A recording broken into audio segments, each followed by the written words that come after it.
Bonjour à tous, heureux de pouvoir vous retrouver quelques instants pour communiquer quelque chose dans la ligne de ce que nous faisons, le Père Bruno et moi, depuis quelques semaines, à partir de l'oraison du dimanche qui suit. Donc l'oraison du 4e dimanche de Pâques, que je vous lis. Dieu éternel et tout-puissant, guide-nous jusqu'au bonheur du ciel, que le troupeau parvienne, malgré sa faiblesse, là où son pasteur est entré victorieux.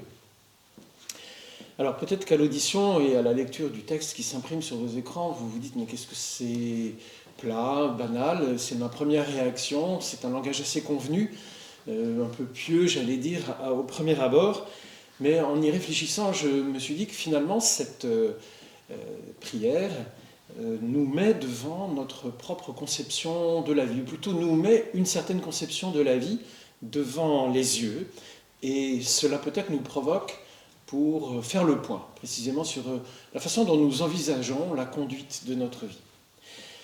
Nous demandons à Dieu de nous guider jusqu'au bonheur du ciel.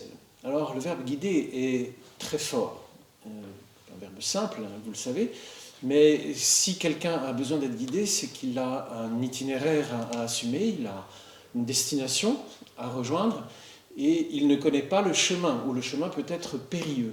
Donc il s'en remet à une autre personne appelée guide, qui, c'est des truismes, mais qui a une connaissance du chemin, qu'il a fait avant, et qui garantit de pouvoir conduire le voyageur à destination, moyennant simplement un rapport de confiance. Donc on demande au Dieu éternel et tout-puissant de nous guider, ce qui veut dire que nous avons le désir de rejoindre un point d'arrivée, que notre vie n'est pas simplement la rotation indéfinie d'un cycle répétitif, qu'un film, il n'y a pas si longtemps, appelait Métro, Boulot, Dodo, par exemple. Donc, demander à être guidé, c'est connaître une destination, mais ne pas connaître le moyen d'y parvenir. Or, la destination que nous met sur les lèvres cette prière, guide-nous jusqu'au bonheur du ciel. Le bonheur du ciel, qu'est-ce que ça peut bien être ? Notre bonheur, nous le cherchons sur terre.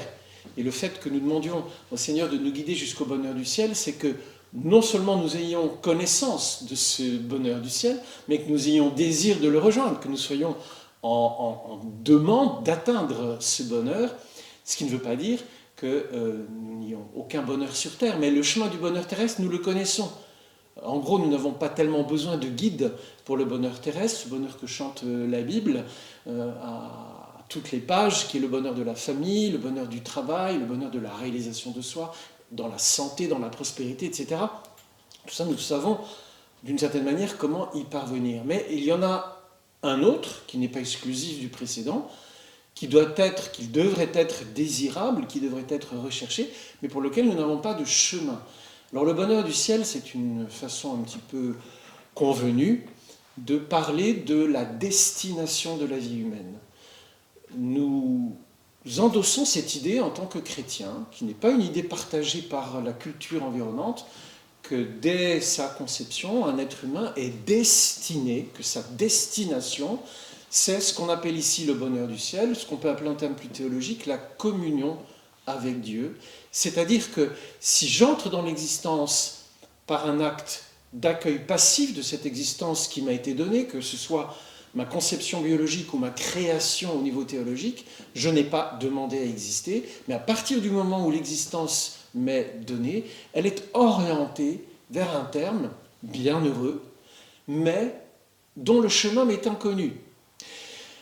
L'avancée à travers les voies de la vie terrestre, à travers des bonheurs successifs, car ne nous cachons pas derrière notre petit doigt, le bonheur n'est pas fixe sur cette terre, nous le savons très bien, et en tant qu'éducateur, vous aidez les jeunes à s'orienter, à trouver des moments, des caps successifs pour leur vie professionnelle, leur vie intellectuelle, mais ça ne garantit absolument pas un vrai bonheur.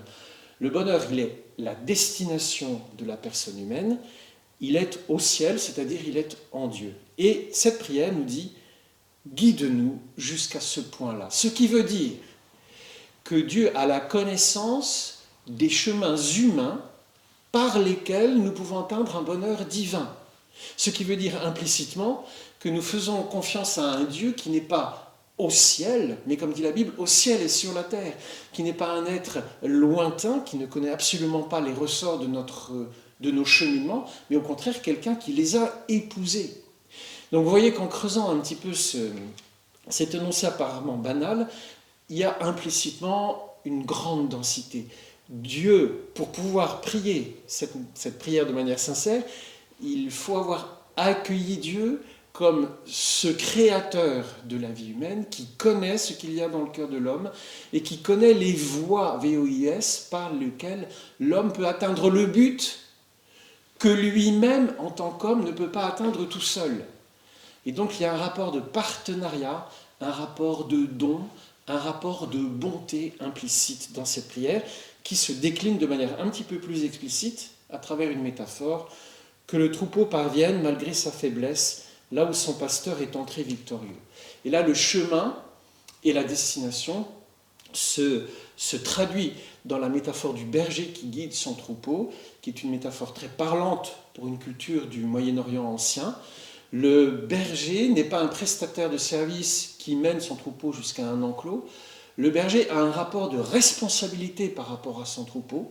Il doit l'acheminer vivant, en toute sécurité, jusqu'au point d'arrivée de sa transhumance. Et c'est un rapport de don. Le vrai berger, dira Jésus, c'est celui qui donne sa vie pour ses brebis. Alors, que retenir de cette prière par rapport à nos vies? Nous sommes dans un moment d'errance. La plupart de nos projets, qu'ils soient collectifs, qu'ils soient institutionnels, qu'ils soient personnels, sont en panne du fait d'un virus. Et nous avons une requête de guidance. Nous demandons à des experts de nous guider, nous demandons à des gouvernements de guider nos pas sur quelques semaines, sur quelques mois pour continuer à avancer, puisque la vie n'est plus une vie vivante si elle n'est plus une vie en tension vers un but. Or, ceux à qui nous demandons de nous guider, les experts ou les gouvernements, pour faire simple, n'ont pas la connaissance du chemin, puisqu'ils ignorent ce qui constitue le tracé de ce chemin dans ce contexte de virus. Nous voyons dans ce moment très particulier de notre histoire collective et sociale à quel point le guide doit avoir la connaissance du point vers lequel il nous mène. Or, nos pouvoirs publics et nos experts scientifiques ne le connaissent pas. Nous sommes donc devant la vérité vraie de notre vie humaine. Elle est un cheminement à l'aveugle. Il n'est plus un cheminement à l'aveugle à partir du moment où nous savons où nous allons, où le point vers lequel nous allons a déjà été rejoint par le guide, Jésus, notre pasteur, et que ce chemin, il l'a emprunté pour nous, il l'a ouvert, je suis le chemin, la voie et la vérité.